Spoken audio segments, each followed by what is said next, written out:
അടുത്ത നിയമസഭാ തെരഞ്ഞെടുപ്പിൽ കണ്ണു തള്ളിക്കുന്ന വിജയം കോൺഗ്രസ് നേടിയിരിക്കും. 100 സീറ്റ് എന്നതാണ് ലക്ഷ്യം. പാലക്കാട് മണ്ഡലത്തിൽ ഉജ്ജ്വല വിജയം നേടിയിരിക്കും. രാഹുൽ മാങ്കൂട്ടത്തിലിന്റെ വിഷയം കൊണ്ട് പാലക്കാട് കോൺഗ്രസ് വീണുപോകുമോ എന്ന ആശങ്ക നിലനിൽക്കുമ്പോഴാണ് സതീശന്റെ ഈ ഉറപ്പ് പാഞ്ഞു വരുന്നത്. രാഹുൽ മാങ്കൂട്ടത്തിൽ പാലക്കാട് വന്നതുമായി ബന്ധപ്പെട്ട ചോദ്യങ്ങൾക്ക് പ്രതികരിക്കാനില്ല എന്ന നിലപാടില്ലായിരുന്നു സതീശൻ. സസ്പെൻഡ് ചെയ്തിട്ടുള്ള ആളോട് പ്രതികരിക്കാൻ പാടില്ല എന്നും രാഹുലിനെ കണ്ടാൽ താനും സംസാരിക്കുമല്ലോ എന്നുമാണ് സതീശൻ പറഞ്ഞത്. പാർട്ടിയിൽ നിന്നും പുറത്താക്കിയ പി സരിനെ കണ്ടാലും താൻ സംസാരിക്കും. അതിലെന്താണ് തെറ്റുള്ളത് എന്നും സതീശൻ ചോദിക്കുകയാണ്. അതായത് മാങ്കൂട്ടത്തിന്റെ വരവും നേതാക്കന്മാരുടെ അയവുമെല്ലാം ഒരു ഉടൻ അകത്തേക്കെന്ന സൂചന കൂടി നൽകുകയാണ്. ഇത് 6 മാസം ഒന്ന് നീണ്ടുപോകാൻ ഇടയില്ല എന്നാണ് നമുക്ക് മനസ്സിലാക്കാൻ കഴിയുന്നത്. ഉറപ്പാണ് UDF എന്ന് തന്നെയാണ് സതീശൻ പറഞ്ഞു വെക്കുന്നത്. അതൊരു പാലക്കാട് കൊണ്ടും തളർത്താനാകില്ല, കത്തിക്കയറുക തന്നെ ചെയ്യുമെന്ന് ഉറപ്പ്. ആ വീഡിയോ ദൃശ്യങ്ങളിലേക്ക് പോകാം. പാലക്കാടുമായി ബന്ധപ്പെട്ട ഒരു വിഷയം കോൺഗ്രസ് പാർട്ടിയുടെ മുമ്പിലെത്തി. കോൺഗ്രസ് പാർട്ടിയുടെ എല്ലാ നേതാക്കന്മാരും ഇരുന്ന്, പ്രധാനപ്പെട്ട നേതാക്കന്മാരെല്ലാവരും ഇരുന്ന് ഒരു തീരുമാനമെടുത്തു. ആ തീരുമാനം പാലക്കാട് MLA കാര്യത്തിൽ നടപ്പാക്കി. അദ്ദേഹത്തെ പാർട്ടിയിൽ നിന്നും, പാർലമെന്ററി പാർട്ടിയിൽ നിന്നും സസ്പെൻഡ് ചെയ്ത് നിർത്തിയിരിക്കുകയാണ്. അതാണ് തീരുമാനം. ആ തീരുമാനം പാർട്ടി എടുത്ത തീരുമാനമാണ്. കോൺഗ്രസ് പാർട്ടി ആ തീരുമാനമെടുത്ത് UDF-ലെ ഘടകകക്ഷികളെ അറിയിച്ചിട്ടുണ്ട്. ആരെങ്കിലും ഒരു വ്യക്തി എടുത്ത തീരുമാനമല്ല. മുതിർന്ന നേതാക്കൾ എല്ലാവരും ചേർന്ന് ആലോചിച്ചെടുത്ത തീരുമാനമാണ്. ആ തീരുമാനം ചിലപ്പോൾ മറ്റു പാർട്ടികൾ എടുത്തു കാണില്ല. അതുപോലത്തെ തീരുമാനം മറ്റു പാർട്ടികളുടെ മുമ്പിൽ ആ വിഷയങ്ങൾ വന്നപ്പോൾ അവർ പല കാരണങ്ങൾ പറഞ്ഞ് ഒഴിഞ്ഞതാണ്. പക്ഷെ കോൺഗ്രസ് നേതൃത്വം ഏകകണ്ഠമായി അങ്ങനെ ഒരു തീരുമാനം എടുക്കണമെന്നുള്ള ബോധ്യത്തിന്റെ അടിസ്ഥാനത്തിലാണ് തീരുമാനം. നമ്മുടെ മുമ്പിൽ വന്ന കാര്യങ്ങളുടെ ബോധ്യങ്ങളുടെ അടിസ്ഥാനത്തിലാണ് നമ്മൾ അങ്ങനെ ഒരു തീരുമാനമെടുത്ത് പാർട്ടി അറിയിച്ചത്. അതിന് ഉചിതമായ തീരുമാനം ഉചിതമായ സമയത്ത് പാർട്ടി തീരുമാനിക്കും. ഏത് പാർട്ടിയിലും അത്തരം കാര്യങ്ങളുണ്ടായാൽ ആ പാർട്ടിയാണ് ആ തീരുമാനം എടുക്കേണ്ടത്. അത് ഘടകകക്ഷി നേതാക്കളെയും നമ്മൾ അറിയിച്ചിട്ടുണ്ട്. ആ നിയമസഭയിൽ സ്പീക്കറെയും ആ കാര്യം അറിയിച്ചിട്ടുണ്ട്. അതൊരു സംഘടനാപരമായ ഒരു തീരുമാനമായിട്ടാണ് നിങ്ങൾ കാണേണ്ടത്. ഇനി ഞാൻ വിനയപൂർവ്വം അഭ്യർത്ഥിക്കുന്നു. നമുക്ക് ഈ തെരഞ്ഞെടുപ്പ് കഴിഞ്ഞാൽ ഉടനെ അസംബ്ലി തെരഞ്ഞെടുപ്പാണ്.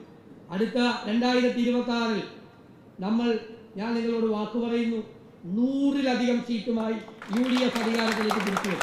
100-ലധികം സീറ്റുമായി. നിസാര വിജയമാണ്. ചിലർ നമ്മളെ വെല്ലുവിളിച്ചു, 100 സീറ്റോ എന്നൊക്കെ ചോദിച്ചു. 100 സീറ്റ് തിളക്കമാർന്ന വലിയ വിജയം കിട്ടിയില്ലെങ്കിൽ വനവാസത്തിന് പോകുമെന്നൊക്കെ ചോദിച്ചു. അപ്പോൾ അവരൊക്കെയാണ് ഗവൺമെന്റിന്റെ കൂട്ടുകാർ. ഞാൻ അവരെ കുറിച്ചൊന്നും പറയുന്നില്ല. സർക്കാരിന്റെ കൂട്ടുകാരാണ്. എല്ലാവരെയും കുറിച്ച് പറഞ്ഞുകൊണ്ടിരിക്കുന്ന ആളുകളാണ്. ഇപ്പോൾ മോശമായി പറയുന്ന ആളുകളാണ് ഗവൺമെന്റിന്റെ കൂട്ടുകാർ. പിണറായി വിജയൻ ആരുടെയൊക്കെ തോളിലാണ് കൈയിടുന്നതെന്ന് കേരളം നിരീക്ഷിക്കുന്നുണ്ട് എന്ന് മാത്രമേ എനിക്ക് വിനയപൂർവ്വം പറയാനുള്ളൂ. നമ്മൾ അവരോട് പറഞ്ഞിട്ടുള്ളത് തിളക്കമാർന്ന വിജയം, 100-ലധികം സീറ്റുമായി ഐക്യ ജനാധിപത്യ മുന്നണി അധികാരത്തിലേക്ക് വരും. അതിന്റെ ഉത്തരവാദിത്വം മുഴുവൻ നിങ്ങൾക്കാണ്. കഠിനാധ്വാനമാണ്, ചിട്ടയായ പ്രവർത്തനമാണ്. ബൂത്ത് കമ്മിറ്റികൾ, UDF ബൂത്ത് കമ്മിറ്റികൾ സജീവമാക്കണം. വാർഡ് കമ്മിറ്റികൾ സജീവമാക്കണം. തെരഞ്ഞെടുപ്പിന് വോട്ടർ പട്ടികയിൽ നല്ല രീതിയിൽ പേരുകൾ ചേർത്തിട്ടുണ്ട്. ഒരു കാലത്തും ഇല്ലാത്ത തരത്തിലുള്ള ആവേശത്തോടു കൂടി വോട്ടർ പട്ടികയിൽ പേര് ചേർത്തിട്ടുണ്ട്. അതിൽ ഹാജരാകാത്തവരുടെ പേരുകൾ എടുത്തു വെക്കണം. ഏതെങ്കിലും വിധത്തിൽ ഏതെങ്കിലും വാർഡിൽ ചേരാതെ പോയിട്ടുള്ള ആളുകളുടെ ലിസ്റ്റ് തയ്യാറാക്കി. ഇനി ഒരു അവസരം കിട്ടുമ്പോൾ ആ ബാക്കി വന്നിട്ടുള്ള മുഴുവൻ വോട്ടുകളും ചേർക്കണം. ചേർക്കാതെ പോകരുത്. വോട്ടർ പട്ടിക ശുദ്ധീകരിക്കാൻ വേണ്ടിയിട്ടുള്ള നടപടികൾ ചെയ്യണം. അടുത്ത വോട്ടർ പട്ടികയും ഇപ്പോൾ ചേർത്തിരിക്കുന്ന വോട്ടുകളുടെ ലിസ്റ്റ് കളക്ട് ചെയ്ത് വെച്ചാൽ അടുത്ത നിയമസഭാ തെരഞ്ഞെടുപ്പിലുള്ള വോട്ടുകൾ കൂടി അപ്ലോഡ് ചെയ്യണം. അപ്പോൾ നിങ്ങളുടെ കയ്യിൽ ലിസ്റ്റ് ഉണ്ട്. 800 മുതൽ 1000 വരെ വോട്ട് ശരാശരി പഞ്ചായത്തിൽ ചേർത്തിട്ടുണ്ട്. ചിലർക്ക് അത് 1500 വരെ പോയിട്ടുണ്ട്. അതായത് അതിൻ്റെ അർത്ഥം 10,000-ന് മീതെ വോട്ട് എല്ലാ നിയോജക മണ്ഡലത്തിലും ലോക്കൽ ബോഡിയിൽ ചേർത്തിട്ടുണ്ട്. അത്ര വോട്ട് അസംബ്ലിയിൽ ചേർക്കാനുണ്ടാകും. അത് മറക്കരുത്. പാലക്കാട് പാർലമെന്റ് ഇലക്ഷൻ വോട്ട് ചേർത്തതിന് ശേഷം ഉടനെ വന്ന അസംബ്ലി തെരഞ്ഞെടുപ്പിലും നമുക്ക് 6000 വോട്ട് ചേർക്കേണ്ടി വന്നു. ഇല്ലേ? അതിനർത്ഥം പാർലമെന്റ് ഇലക്ഷന് മുഴുവൻ ചേർത്തിട്ടുണ്ടായിരുന്നില്ല. ഇല്ലെങ്കിൽ ഈ ഭൂരിപക്ഷം പിന്നെയും കൂടിയ നഷ്ടീകരണമുണ്ട് ചേർത്തിരുന്നെങ്കിൽ. അപ്പോൾ ആ വോട്ട് ചേർക്കണം.